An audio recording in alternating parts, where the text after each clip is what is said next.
Hello, everybody, and welcome back to That Milan podcast. Martino Puccio, beardless, Matt Santangelo, pre-haircut. How is everybody doing? We are glad that you are here back on the channel. Obviously, a lot has happened since we last spoke to you, so just want to get this out of the way. Go and check my latest video on the channel, basically highlighting the entire situation that went down. Matt is now here with me to discuss everything together as partners, and then Matt give more of his take on what he thought about the entire situation, and then obviously moving forward with the new manager, because that is the topic of conversation today. Milan sacked Paulo Fonseca, guys. This one, you could say in a way it came out of left field, Matt, but also I would like to say, like I mentioned in the video yesterday, you could see this coming for quite some time. I think everybody knew this. It was like a week-to-week basis of Fonseca's at risk. And we were hearing this from like match day 4. So this wasn't really anything that we were kind of hearing just recently. It started growing a little bit more with Verona. We never really heard that many names. I think like a couple weeks back, we heard stuff on like Tuchel loosely, Conceição kind of in the background, Sadi as well. So when we got to this situation, it was right prior to the match, and I'll let you take over in a second. From everything that I was seeing when I was at work and I didn't get to fully watch this match, I just kept seeing one report, kind of unreliable, saying Fonseca was at risk today, regardless of what would happen. Then you started seeing all the top dogs say it. And it went quickly from Fonseca is at risk to they have a deal lined up with Conceição. So what were your initial thoughts when you saw the potential sacking? Was it just sort of like, here's the latest rumor for the week heading into yet another match that Milan's likely to drop points? And kudos to you, by the way. 1-1 draw. I'm sure you're very happy about getting that right. But yeah, man, that's pretty much everything leading up to that moment. So what were your thoughts?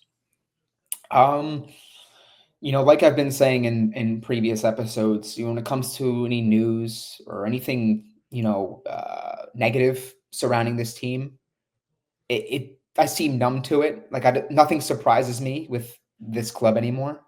I think that normally we see sackings like this and situations like this, take place and turn out to get handled a little bit differently. Normally it's after a game, and then there's that moment of reflection. Then there's reports saying there's a meeting with management and the coach, and then it's okay, inevitably he's fired, right? Yeah. This was a little bit more unique because I think the writing was on the walls for months, right? This has been not just a week or two situation. I mean, since like really, the Lazio match, you would say, since right? The Lazio match where, obviously there's a lot of friction and a lot of, screen captures of Leao and Teo on their own away from the team during the cooling break. And the results were compiling and one bad result after the other. And then you went to that Derby game, and it was like pretty clear that if they didn't get a result there, that was the end of him. He got a crazy victory. Matteo Gabbia saved Paulo Fonseca's job for a couple extra months, in my opinion. Right? Absolutely. And he said apparently he felt bad that like he was a part of why he lost his job. And I said this to Sempre Milan, and I was like, brother, you saved his job. Like he would have been gone way sooner, like you were saying.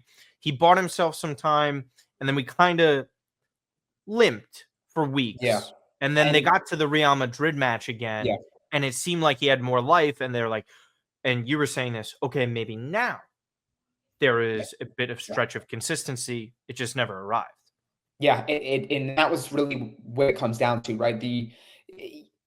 In the defense of Milan management, they made a bad decision hiring Paulo Fonseca when they should have gone in a different direction. We were on the record saying who our favorite candidates were for the job in many videos with many different guests throughout the summer.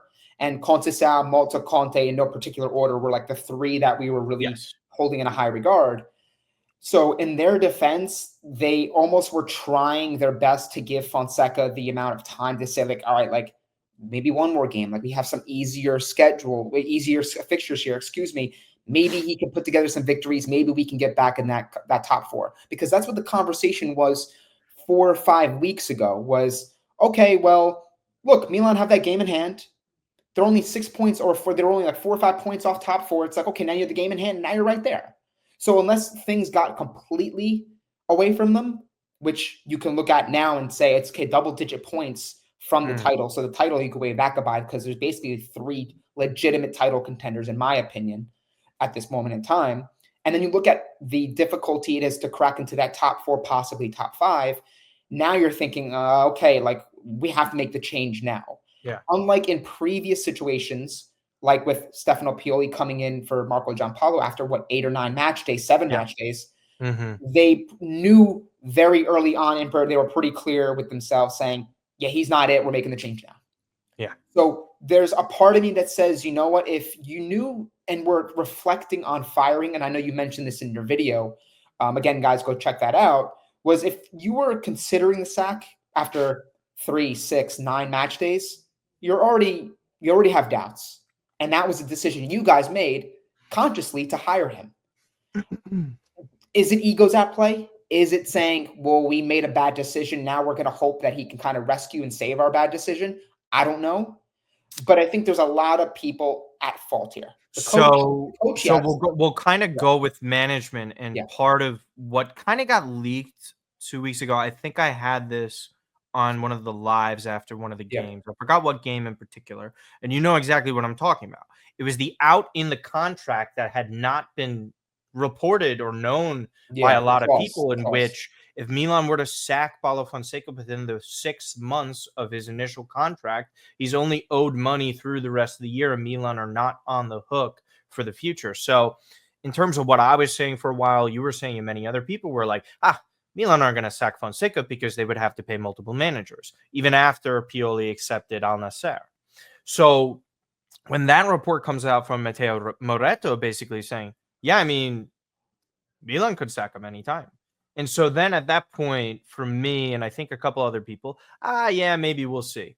And they were just kind of teetering on this. And again, we don't know for sure who pulled the trigger here. Rumors that Cardinale had sent a text to Fonseca, or that, again, Fonseca had been talking to management after the fact that they had him go and talk to the press.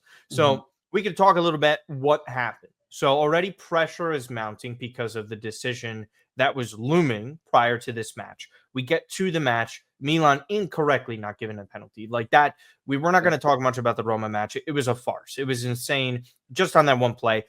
Overall, back and forth, a draw very much seemed like a fair result outside of the non-penalty given to Milan.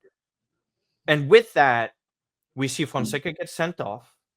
And many people, on top of how we slowly, I think Nicola Schira might have reported it at halftime. He said, like, done deal. Like, okay, so you remember it better because I was doing other things I can't talk about on there. So point is, you kind of knew it was done at that point. There was the agreement there. It didn't matter on the result because that's what the reports were saying. I will say this. Fonseca was a dud. Unfortunately, things did not go well. There's a ton of things. You mentioned it. Man management was probably the poorest of all. Formation and personnel has been an issue dating back to Pioli, which sometimes I don't necessarily blame him, but I blame the both of them for like RLC at the 10, et cetera, blah, blah, blah. With that, he wasn't really given that much from what I understand from certain people that I have spoken to. He wasn't given a fair shake when he gets in so late in the summer. A trend from Milan, right? Yeah. But to leave him out to dry, a decent guy, right? Because these are humans at the end of the day. Matt, they let him go out and talk to the press, even though they knew what the decision was. And so he gets obviously asked about this. And he's sitting there answering, saying, I have no reason to believe I'll get sacked. I'm okay, and regardless if that were to happen, I'm okay and at peace with my work here. Yeah. Right after that press conference happens, he hasn't even left the property of San Siro yet. He gets the news. He's told he's sacked. He's driving off. We see the video in which he confirms that he gets sacked. Disgraceful. And I don't like to blame social media teams as well. I try not to. I got a little upset when I saw the Bennacer interview happen, when we knew that it was reported that he got sacked. We saw the media had mentioned it. Something like that can be stopped. And this is kind of the chain reaction from the top down on why there's so much disconnect with the club. You can't do that. it's a horrible look. And the communication was obviously made early this morning about the decision, even though we all knew it before the club even officially announced it.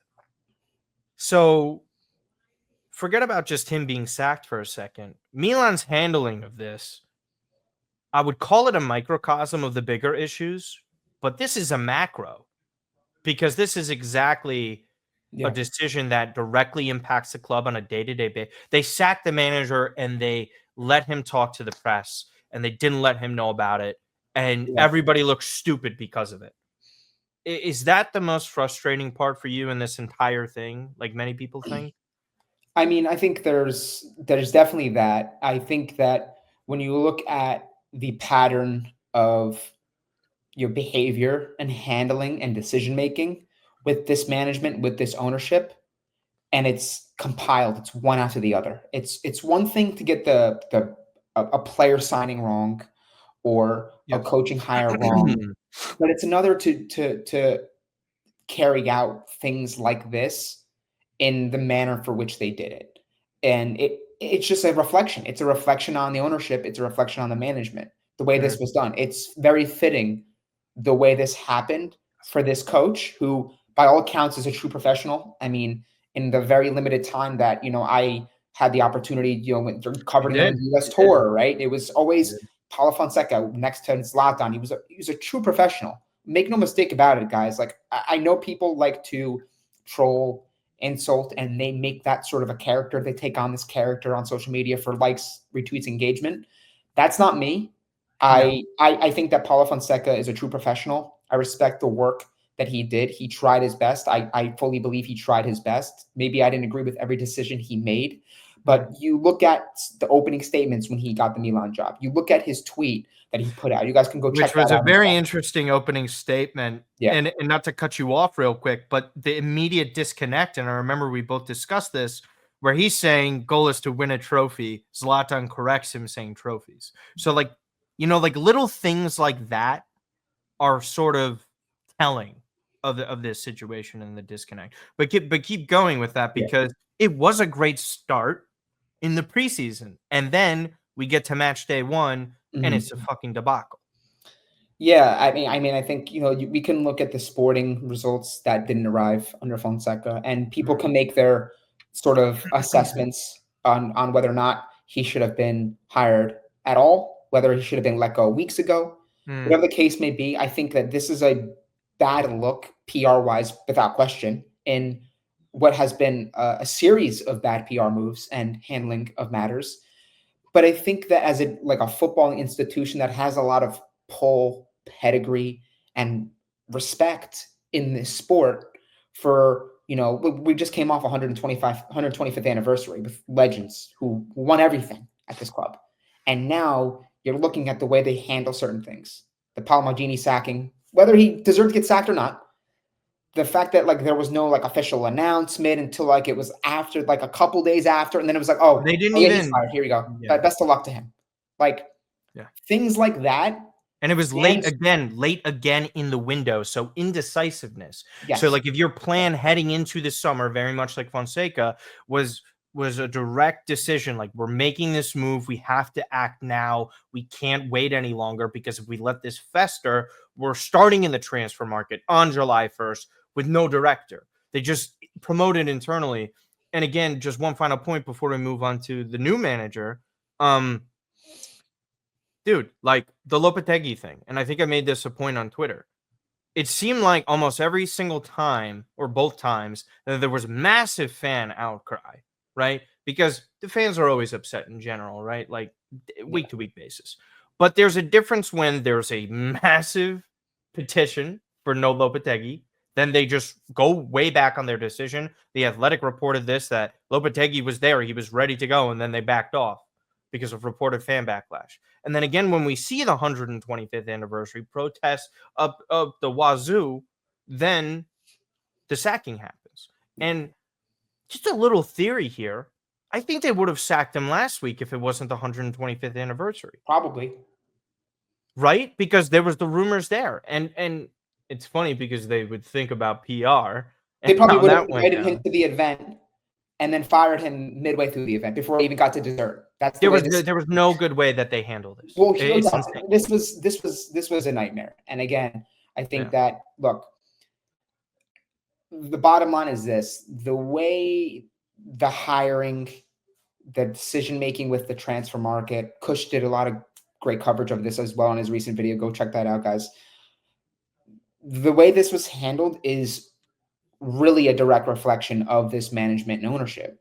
It truly is. For all the faults that maybe were taking place with Pioli as the coach or Elliott and maybe not spending where they needed to, the truth of the matter is, did it ever really get to this point where like they become a laughing stock? No.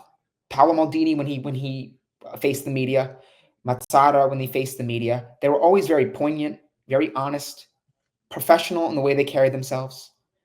And you look at this now, and we feel so far removed, so far detached from that great period.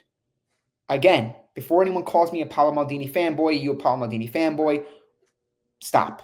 This isn't about an individual. It's about those calling the shots, those making the decisions that have a direct impact on where this team is going. It's ruining a lot of the hard work that was put in a very short while ago to get back to the Champions League and to win a title. And now you're seeing it. And that's why fans are so pissed off and they're so annoyed, because what transpired yesterday was yet another example of the incompetence, the lack of polished delivery and handling of even some of the simplest remedial tasks when it comes to talking to the media and PR moves on social media and all these sorts of things. They don't really have a true stronghold and a true grasp on the brand, and they don't really know the levity of the situation and how dire it truly can be and how things can quickly go south. So that's really where I leave it. We'll talk about Sergio Conceição, but man, like in a short period of time, this team, this club, the respect that people have universally had for the institution as AC Milan. If you're Martin, I'll leave you with this, and I'll leave this to the people watching and listening, right? If you're any prospective director, young player, coach, whatever, and you look at the way they kind of handle things here, ask yourself, like, do I really want to go there? The way they kind of operate is a little odd. This doesn't feel like AC Milan to me. This doesn't feel like this prestigious club that's won all these trophies, that's done. It feels very amateur and very chaotic and very turbulent now. When in just a couple years ago, man, we were in the semifinal of the Champions League. We just came off a title. Like, we came a far way, and now it feels like all that hard work is being burned and it's being ruined. I still hold out some decent hope, but zero trust in management. I will say it is going to be very fascinating when there is a big event in which how they have redone Supercopa, which is going to be this weekend, in who addresses as the team. Forget Conceição, forget the players. Who from management, ownership, is going to step up and talk about what's happening? Because they have press conferences for these things. It's big. It's a big deal. Because of the way they regrouped and reformatted the Super Cup. So, with that, the new manager that I wanted, I finally get him. 6 months later. Not in the way I wanted. Eighth place position. Eighth place position, pretty much set up in an incredibly difficult spot. Injuries, conveniently. Some injuries, some guys are coming back, so it's not the end of the world. But we don't have much time with this, so we're keeping it close for another 10 minutes or so. To talk about having this manager that I thought should have been hired in the first place, I thought it was the most realistic and possible manager to get that kind of fell in line with what they were trying to do or what we thought, was Sergio Conceição. I know you wanted Conte. I totally understood and respected where you came from with that, and because it guarantees winning. We're seeing it this year already. With Napoli in terms of a turnaround. Conceição, I thought, was the best in terms of hitting every single facet. And it comes at a time in which nobody signed him or hired him as a manager. I know Lyon were close, right? Or There was Marseille, right? multiple Premier League teams. I think Wolves was one. Well, yeah, that was the recent ones. I'm sorry, I meant like Oh, in the prior summer, to. Marseille was Yeah, one it was before they got Marseille. the Sherby. So the point was nobody went with Conceição, and Conceição kind of knew. So with this as a whole, and what I think about this was exactly the guy they needed 7 months ago. Yeah. To have it in this situation now where he has to basically repair the dressing room, establish good relationships with man management, even though Conceição is basically a drill sergeant. And again, go back, listen to the podcast that we had with Rui, highlighting that we had 2 podcasts really about Conceição. We'll drop the links again in the description for this, where you guys can get a better deep dive into it. This guy's a winner, straight up a winner. Arguably, and probably is the most decorated manager that Milan had hired, because Milan always go and get these managers that are not have won anything before. So Ancelotti obviously had won nothing yet as a manager, failed at Juventus. Pioli, notoriously known as someone who never succeeded in terms of trophy winning prior to that. Allegri was also somebody. Sacchi, Capello, the list goes on and on, where we're talking about all these great managers. Milan hires someone with a proven track record in terms of winning, and Conceição will bring that. I think he's already saying the right things, but truthfully, I don't really care that much about that sort of the press conferences. You don't care either. Videos, but at least he understands the gravity of the situation. Yeah. And the quote in which I like so much, and I'm not getting gassed up over this. I'm not going insane, but sometimes there are things that you have to say at a moment in time. And he said, "We have a short amount of time to prepare for something big, and we have to turn around quickly." 8th place in the league. Good spot in the Champions League. Not worried about that. We'll see what they could do in terms of turning around the league. It's not a guarantee that 5th place will be a Champions League spot or not. But the goal is to get as high as you can in the table. Cup play too. And that was my next point. There's just, boys, we have boys and ladies, we have a chance at the Supercopa this weekend. It's all, and this is why I had a mixed bag of emotions yesterday. I still do today. I'm trying to get hyped for this weekend because they have an opportunity. There's something here where you don't erase everything that has happened so far, but you could right a lot of the wrongs. Teo Hernandez has a couple great games. Milan left the Supercopa. Things change drastically. Same goes for a couple other players. We'll see if Pulisic's back. We'll see if Rafael Leao is back. And I think Musa should be back. Conceição is going to be bringing in a formation that might be a 4-3-3 or 4-4-2. We'll kind of see how he lays this out. He might keep it basic. I think he might do a 4-3-3. We'll see how he addresses the personnel. We'll see how he integrates some of these younger players. How does he view this player as opposed to the way Paulo Fonseca did? All these questions that we had about Fonseca heading into the year have to be applied to Sergio as well, because the reality is he's the new manager and he's here in the middle of the season. Again, when you saw the name, aside from the sacking, what is your initial thoughts? You're like, are you getting excited a little bit, or you sort of on the side and the understandable side of, hey, I don't know if I trust this management to also back this guy? Well, is the situation too delicate that it's really difficult to pull off something within this time span? Well, I mean, yes, I would say that we all can agree that this was the hire that should have been made months ago. If we're being honest, as far as like the realistic candidates and the candidates that were being kind of tossed in the conversation, right? But looking at the here and now, because we can't go back 6-7 months, I like the hire. I like the hire. I do like the fact that, it's not a very, it's not a all in type of contract where we're not going to be tied to a guy for 2-3 years and whatever. It's basically a prove it type of deal where if he does well in these 6 months and we somehow maybe are able to navigate, maybe we steal a cup, we win a Supercopa, or we win a Coppa Italia or something, and we make a decent push in the Champions League, if we somehow get top 4 and we limp into that, he gets the job, like by all accounts. So the official announcement said till 2026. Moreto was saying, he literally replied to me, which was wild. He said it's 6 months and then the option. For me, I don't like. it has to be disastrous, right? You think? I think it has to be an absolute like disaster or a complete falling out between him and management and the players, where it's like, yeah, these personalities are not driving. This is not going to work. You're done, right? So I don't see it getting to that point. Again, never say never with this team, this ownership, right? Because we've seen it all. But just strictly on the name, on the pedigree, the track record, he has a good record in winning trophies, as you mentioned, at Porto. Irregardless of whether or not people say, well, he should win them because he's of the league he's in, of the quality of the team he's coaching relative to the quality of the rest of the teams in that league. So I can't penalize someone who's winning a title as expected. I can't be like, yeah, but he didn't do this. Okay, he's winning what's in front of him, right? Yeah. He's winning the games. He's got a great record. If you look at all the stats, right?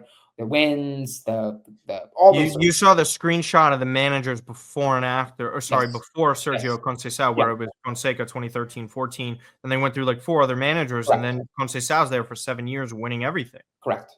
So by that, I like the hire.